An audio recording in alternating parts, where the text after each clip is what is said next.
In 1994, if you wanted to rob a bank, you needed a car. You needed a getaway driver. You needed men who were not afraid, and you needed a plan for everything that could go wrong the moment the first door opened. Or you needed a phone line, a modem, and a password that someone had forgotten to change. This is the true story of the first time anyone ever robbed a bank from a chair, of a quiet, bookish man in a small apartment in St. Petersburg, Russia, who looked at a computer screen one summer evening in 1994 and realized something that no one had realized before him, that the banks had built a door into the digital world, and they had left it open. His name was Vladimir Levin, and by the time anyone understood what he had done, he had already moved $10 million across 5 countries without ever leaving his chair. To understand how Vladimir Levin robbed Citibank, you have to understand what the internet was in 1994. And the honest answer is that for most people, it was nothing at all. Most households had never heard of it. Most businesses had not yet connected to it. It was a technical curiosity, a thing for universities and government offices, something that existed somewhere out there, behind walls of jargon and dial-up static that most people had no reason to push through. But there was another network, one that had been running quietly for years before the internet went public. It was called SprintNet, and unlike the early internet, it was free to connect to. All you needed was a modem and a phone line. You dialed in, you arrived. SprintNet was not beautiful. It was not user-friendly. It was a ghost yard of servers and nodes, readable only to people who already knew what they were looking for. But it had one thing that made it very interesting to a certain kind of person. Almost every major American company had connected to it. Apple, Boeing, Westinghouse, and, as of the early 90s, Citibank. Citibank had connected all of its major offices through SprintNet: New York, Singapore, Tokyo, Milan, Paris, Manila, hundreds of individual computers, all speaking to one another through this quiet digital corridor that almost nobody knew existed. And then, in March of 1993, an online hacker magazine called Frack published something remarkable. Issue 42 contained a complete directory of every known SprintNet address connected to Citibank. 363 of them. It was, in effect, a map of Citibank's entire digital infrastructure, published openly, available to anyone who knew where to look. Most people who read it saw it as a technical curiosity, a list of numbers.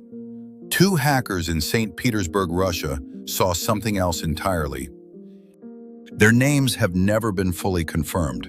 In the accounts that exist, fragmentary, translated, passed through layers of time and anonymity, one of them goes by the handle Buckazoid. The other remains nameless still. They were not trying to steal anything. That is the part of this story that tends to get lost. In 1993, connecting to the internet cost money, monthly fees, hourly rates. For 2 young men in post-Soviet Russia with limited income and an enormous appetite for computers, those fees were a wall. SprintNet, however, was free, and Citibank had SprintNet connections. So their thinking was simple. If Citibank was connected to SprintNet and Citibank had global offices, then maybe, somewhere in that network, there was a machine connected to the internet itself. A bridge, a back door, a free way through. So they started dialing, one Citibank node after another, connecting, probing, being rejected, moving on. For over a year, this was what they did. Patient, methodical, unhurried. The way only people with nothing to lose and everything to gain can be patient. And then one night, something was different. A system that had always asked them for a password was simply open. Someone had logged in and forgotten to log out. On the old Unix systems of that era, you could ride in on another user's session, inherit their access, their permissions. their view of the machine. Buckazoid moved quickly. He checked the configuration file, and there, sitting in plain text, was a username and a password. No encryption, no protection, just the keys to the building written on the wall. They used that first password to test the others, one after another, across all 363 Citibank nodes. Before long, they had access to dozens of machines. They mapped the network, they followed the connections, and eventually, Buckazoid found something that stopped him completely. A computer that moved money. Not metaphorically, literally. Operators would log in, type a bank name, an account number, an amount, hit enter, and the money would transfer. Anywhere in the world, instantly. Buckazoid stared at what he had found and understood something with great clarity. This was too big, too dangerous, too far beyond what two young men looking for free internet access had any business touching. He told one other person what he had found, a man in St. Petersburg who was known for buying and selling computer parts, a man who had a reputation for being willing to go where others stopped. He sold the information, the passwords, the instructions, the map to the money, for $100. His name was Vladimir Levin. Only 2 photographs of Vladimir Levin exist online. They are both grainy, black and white. They look like they were taken decades earlier than they were. In one of them, he stares directly at the camera with dark, still eyes and a lean, unreadable face. He looks less like a hacker and more like a figure from a history book, someone you might expect to find in an encyclopedia with dates beneath the photograph. The press, when they eventually wrote about him, could not agree on what he was. They called him a mathematician, a biochemist, a programmer, a genius. The truth, according to the people who actually knew him, was more complicated and more human than any of those labels. Vladimir Leonidovich Levin was born in 1971 in Leningrad, the city that would become St. Petersburg before he turned 20. He grew up in the final years of the Soviet Union, in a world where the economy was collapsing around the edges, and the rules that had governed everything were quietly dissolving. It was a city of brilliant, restless young people and very few opportunities. He studied at St. Petersburg Technological University, mathematics, biochemistry. By the accounts of people who knew him there, he was considered something of a computer genius in university circles, which, in 1990s Russia, meant he understood systems that most people could barely describe. He was aloof, quiet, a man who spent more time with machines than with people, and who seemed most comfortable in the hours when everyone else had gone to sleep. By the time he was 22, he had a day job at a software company called A.O. Saturn, assembling and selling computer parts. By night, he built computers for people privately, scraped together what income he could, and spent a great deal of time on the kinds of networks that most people had never heard of. He was not a criminal in any organized sense, but he was not afraid of the edge of things either. Growing up in post-Soviet Russia had a way of calibrating a person's sense of what was permissible.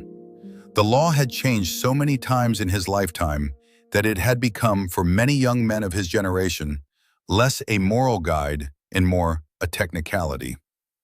When Buckazoid's information arrived, that $100 map to the inside of Citibank's cash management system, Vladimir did not hesitate for long.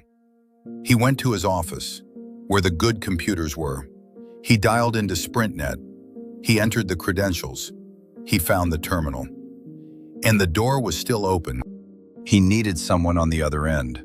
Money transferred to an empty account that no one was watching was money that could be traced and frozen. He needed a body, a hand, someone willing to stand in front of a teller window in another country and walk out with cash. He found a friend willing to go to Finland. They agreed on terms. The friend flew to Helsinki and stood by. Vladimir sat down at his terminal. What he typed was not sophisticated. That is the part of this story that tends to unsettle people when they first hear it. There were no exotic exploits, No elegant zero-day vulnerabilities, no custom malware. He had a username and a password that someone else had found. He typed them in. The system accepted them, and then he typed the commands to move money from a Citibank corporate account to a bank in Finland. He hit enter. The computer accepted the command. Somewhere in the digital infrastructure of one of the most powerful financial institutions in the world, a transaction was logged. A balance changed. Money moved. $400,000 arrived in Helsinki. His friend walked into the bank, withdrew the cash, left the country. Vladimir sat very still for a moment after it was done. Then he started thinking about how to do it again. The problem with easy money is not that it corrupts you. The problem is that it recalibrates you. What felt impossible yesterday becomes unremarkable today. And what felt like enough yesterday becomes, today, not nearly enough. Vladimir began to think bigger. He needed more people, more accounts, more receiving points in more countries. He needed men who were not afraid of the physical side of things, the actual withdrawals, the moving of cash, the conversations that happened face-to-face in bank branches across Europe and America. He knew a neurosurgeon who had given up medicine because the money was better in selling computers. The neurosurgeon knew people. Specifically, he knew the Tambov gang. The Tambov gang had started as ex-wrestlers from the city of Tambov, Russia. By the early 90s, they had become one of the most feared organized crime groups in St. Petersburg. They were not subtle men. They were men who walked into businesses and made it clear, without needing to spell it out, what the consequences of non-compliance would be. They extorted, they controlled. They were the kind of force that fills the vacuum left when a government loses its authority. Vladimir Levin was not a street-level criminal. He was a man who sat in front of computers and moved numbers. But he understood, with the clear logic of someone who had grown up in that city at that time, that what he was doing required a distribution network. The money existed only in accounts. It needed to be withdrawn. And that required people who would not lose their nerve standing in front of a foreign bank teller with false identification. The arrangement was made. The gang would provide the people. Vladimir would provide the access and the transfers. The proceeds would be split. Through the second half of 1994, the operation expanded. Transfers went to accounts in Finland, in Israel, in the Netherlands, in Germany, in San Francisco. Each time, someone was waiting on the other end. Each time, the cash was withdrawn and moved before the trail could solidify. Over a period of months, Vladimir logged into Citibank's cash management system 18 times. Each time he moved money. Each time, accounts that had held millions of corporate dollars were quietly drained. The total by the end was $10.7 million. But on the other side of the world, something was happening that Vladimir did not know about.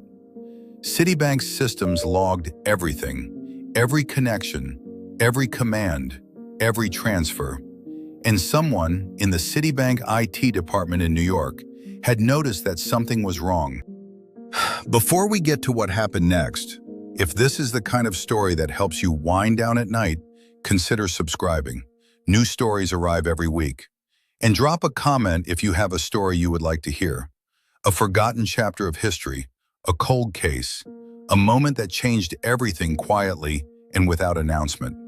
This channel is built by the people who listen. Now, back to 1994. The FBI agent assigned to the case was a man named Steve Garfinkel, working out of the New York field office. By his own account, the FBI did not have a cyber division at the time. There were no computer squads, no specialists waiting in a room full of screens. Steve was not a computer expert. He was a field agent who had been handed something that no one in law enforcement had encountered before. The technical side, he would explain later, was handled entirely by Citibank. They had the logs, they had the detection systems. They could see the fraudulent transfers as they happened, in something close to real time. What the FBI needed to do was the older, slower, more familiar work of finding people and building a case that would hold in court. Citibank's security team knew the transfers were coming from somewhere in Russia, routed through SprintNet. They could not stop Vladimir at the source. Russia's constitution prohibited the extradition of its own citizens, and the relationship between American law enforcement and Russian authorities was, in the early 90s, somewhere between difficult and non-existent. So they did the next best thing. They waited for the money to arrive somewhere they could reach. The first arrest came in Tel Aviv, a man attempting to withdraw nearly $1 million from Israeli banks. The money had been transferred from Citibank's Argentine subsidiary. He had a false Greek passport. He did not get the money out. More arrests followed. Rotterdam, San Francisco, each one a member of the network Vladimir had assembled, each one under interrogation, pointing investigators a little further up the chain. All roads led to St. Petersburg. But Vladimir was still in Russia, and in Russia, he was untouchable. The solution, when it came, was elegant in its simplicity.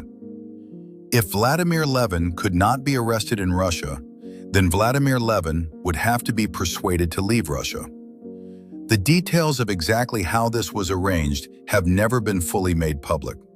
What is known is that in March of 1995, Vladimir Levin boarded a flight from St. Petersburg. His destination was somewhere he believed he had reason to go. Perhaps a business meeting. Perhaps something more personal. The accounts differ. What every account agrees on is what happened next. His flight had a stopover in London. At Stansted Airport, as he disembarked, he was met by British authorities acting in cooperation with the FBI and Interpol. He was detained, taken into custody, formally arrested. He did not come quietly, in the sense that matters in these cases. He came with lawyers. He spent the next 2 years fighting extradition from a British holding facility, using every legal mechanism available to him. The arguments were complex. The jurisdictional questions were genuinely novel. No one had done this before, and the law had not yet caught up with what it meant to rob a bank from another country using a telephone line. He lost. In September of 1997, Vladimir Levin was handed to United States authorities and flown to New York. The trial, when it finally happened, was quiet by the standards of the crime. Vladimir Levin entered a plea bargain. He admitted to 1 count of conspiracy to commit bank fraud and to stealing $3.7 million, significantly less than the $10.7 million that Citibank had initially reported. In February of 1998, he was sentenced to 3 years in prison and ordered to repay $240,000. Citibank claimed it had recovered all but $400,000 of the original theft. The $400,000, the very first transfer, the one that went to Finland in the summer of 1994, was never recovered. He served his time, he was released, and then he disappeared. There are no records of Vladimir Levin after his release from prison.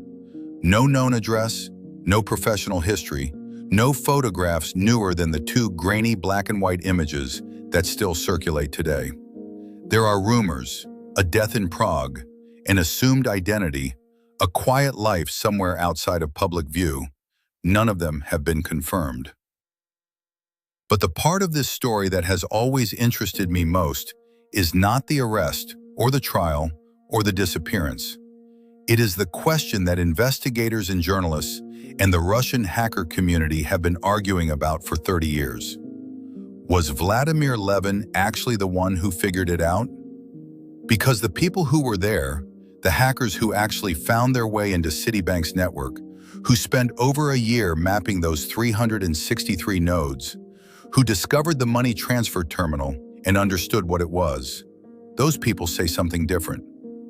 They say Vladimir Levin bought a map, that he paid $100 for a piece of paper that told him exactly where to go and exactly what to type. That the genius of the operation, the finding, the mapping, the understanding, belonged to other people. People whose names have never been published. People who walked away from a $100 sale and watched a man become one of the most famous hackers in history for using their work. Buckazoid is said to have been appalled. What Citibank's breach changed was not just banking security, it changed the way every institution in the world thought about digital infrastructure. Within months of the case becoming public, investment in cybersecurity grew significantly across the financial sector. New protocols were introduced. Encryption became non-negotiable.